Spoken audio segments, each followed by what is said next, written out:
Good morning, YouTube. How are you this morning? I'm pretty good. Tired though. I didn't sleep too well. That king size bed at the Red Roof Inn might be nice and big, but it wasn't very comfortable. So the Galloway wins the battle of the hotels as far as comfort is concerned. And the shower was, well, the water was hot. That's about all I can say. The water pressure was horrible. It's almost 9:30. I'm waiting for my 10-hour break to end so I can start my day. Of course, I'm in North Little Rock on the Maverick Yard, and last night was fruitful. Got up at 7:15, took a shower, packed what little I had, and went out and caught the courtesy van back here. Had to wait about 30 minutes for him to come. Apparently, since the same people who own the own the Galloway, own the Red Roof, they have a shuttle van at each place. But the drivers work at 12-hour shifts. One works at one place for 12 hours and then the other one. And the Red Roof is nighttime, the Galloway is daytime. So I had to wait for him to come from the Galloway. And he had to go to ABF and pick up somebody before he could come get me. So I ended up waiting like 35 minutes. Well, I got over here and checked in with the shop. And lo and behold, they worked on the truck. It's been ready for a couple of hours. They pulled it out here in the show line, even though it's dirty. They could at least washed it. They replaced all the batteries, both engine and APU. They said they all tested bad. Who would have thunk it? I guess they didn't believe me when I told them that. They said, oh, it's probably nothing. Low current or something. No, they were all bad. They said they all were testing out, it failed. So they replaced all the batteries and did a couple other things. I don't know exactly what they did. They also worked on the trailer. They pulled the bad tire off. I didn't mention that in my video, but it did have a bad tire. I had a recap that looked like it was getting ready to fall off on it. And then they replaced the whole bracket and put a new mud flap on it. So it all looks even and purdy now. So I've planned, today's going to be a long day. I got to find some place to stop and get something to eat. I mean, I had a little snack for breakfast, but I want some food because I really didn't eat a full meal yesterday. I kind of snacked. I was so pressed for time I didn't stop anywhere to get food. So there's a place in Missouri that I'm going to be driving by that I used to go to years ago when I was with my first company. It's a barbecue place. And they have the best, no sauce, hand-rubbed barbecue ribs I have ever eaten. And I've eaten some good ribs. I'm not really sure what style it is. I'm thinking it's Mississippi style rub, but I'm not sure. I need to ask them, but I know where they're at. I drove by them on my way to Gary the last time I went up that way towards Chicago, and they were still there. So I'm gonna stop there today. It's a little bitty hole in the wall truck stop. Not really even a truck stop. It's more like a gas station with truck parking, and they got barbecue. And it's really, really, really good. And it was really cheap back in the day. Now, I'm not sure it's going to be as cheap as it was. But if it is, I'm giving me a whole slab of those ribs. And I'll eat some, put them in the refrigerator, and I'll eat on them things for days. They're even better cold. Oh, the stuff is just good, good, good. I'll have to let you know if I get it.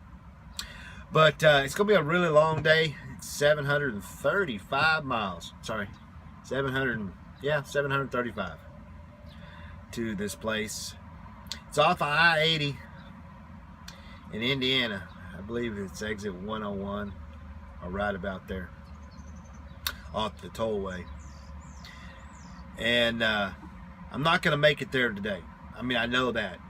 It's just too far. Unless I do not stop at all and I have absolutely no problems. I could do that many miles in one day in an 11-hour shift if there were no stops or problems. But there's going to be stops and problems. So I'm going to opt for Gary, the yard in Gary. One, it'll be a guaranteed parking spot. Gary's not that big of a place, but I'll at least be able to find a place to park. Stop in Gary, and when I get to Gary, which is in 640 miles, I think, something like that, park the truck, and I'm going to go to Walmart instead of going here. I get the company car, drive over to Walmart, get what little shopping I need done, get back, and then go to bed. And then get up and drive the 90 miles over there. If all goes well, I should get to Gary about 9 o'clock tonight.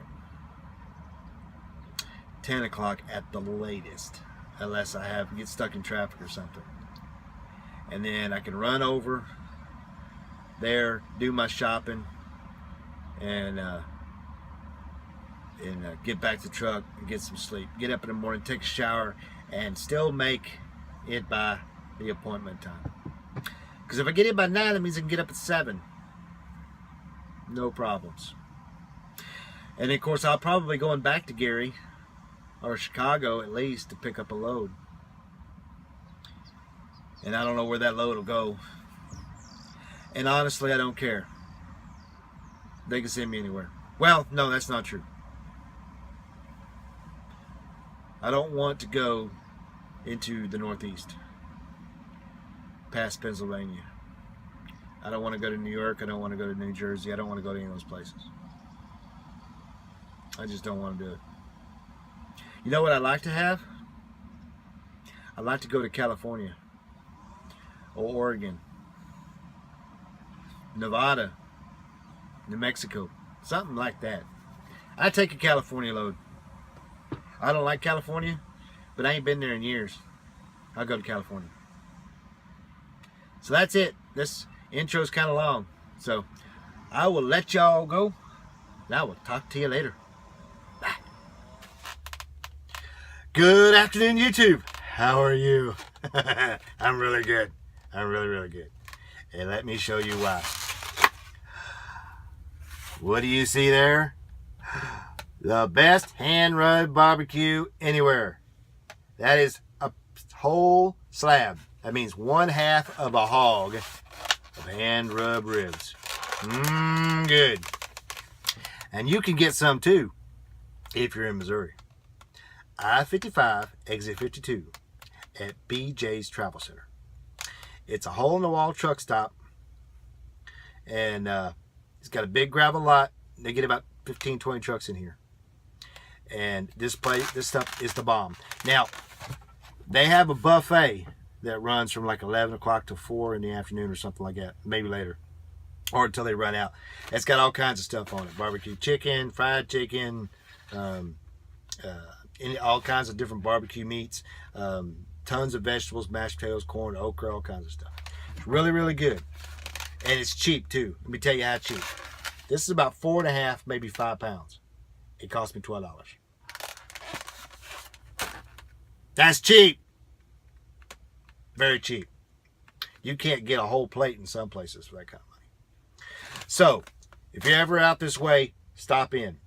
If you want to get a slab like this, though, it's best if you call and let them know you are coming. Preferably the day before. That way they can save you one. I got lucky. I didn't call, and I got here today, and they had 3 slabs. They had just sold 2 over the phone. They had 1 left. I'm going to be eating good for lunch today. I'm on my DOT break right now. I got about 400 miles to Gary. I should make it with no problems, unless construction or whatever is just really, really bad when I get closer to Chicago. So, that's all for the moment. I'm going to eat. I'll talk to y'all later. Bye. Oh, it don't get no better than that. Oh.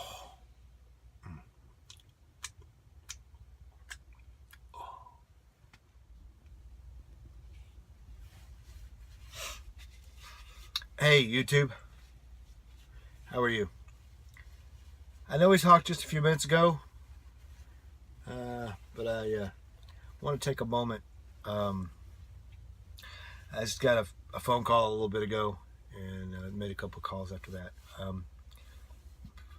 My uncle, Timothy McKee, KB5UUO. That's Kilo Bravo 5, Uniform, Oscar. Passed away this morning at around 3:30. He had been struggling with liver cancer the last couple of years, and he was a really, really good friend to me for a long, long time. It was because of him that I eventually jumped in and got my ham radio license. God, almost 30 years ago. Yeah, and we were storm chasers together. Both of us were members of the ARRL, Dallas County Aries Races, storm spotters, and we spent a lot of time talking on the radio together, and working on radios and things like that in the early years. He lived a really good life, a long life. He was very happy. These last years have been rough on him. He's going to be severely missed, and I'm not as active in ham radio as I used to be, because I can't afford to put a radio in this truck like I'd like to, and it's going to be tough not being able to at least call him occasionally just to chat. Tim was just a wonderful guy, great father, great husband. He was very attentive to the family, and very attentive to the hobby in general. It was pretty much, especially this last decade, his entire life. It's really what he loved doing more than anything.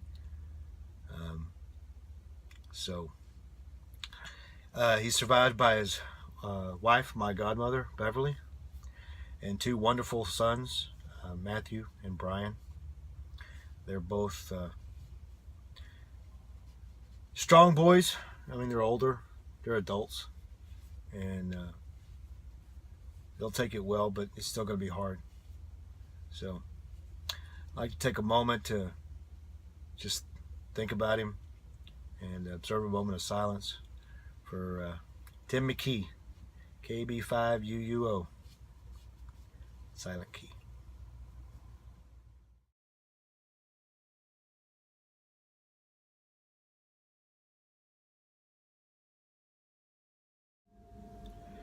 Good evening, YouTube.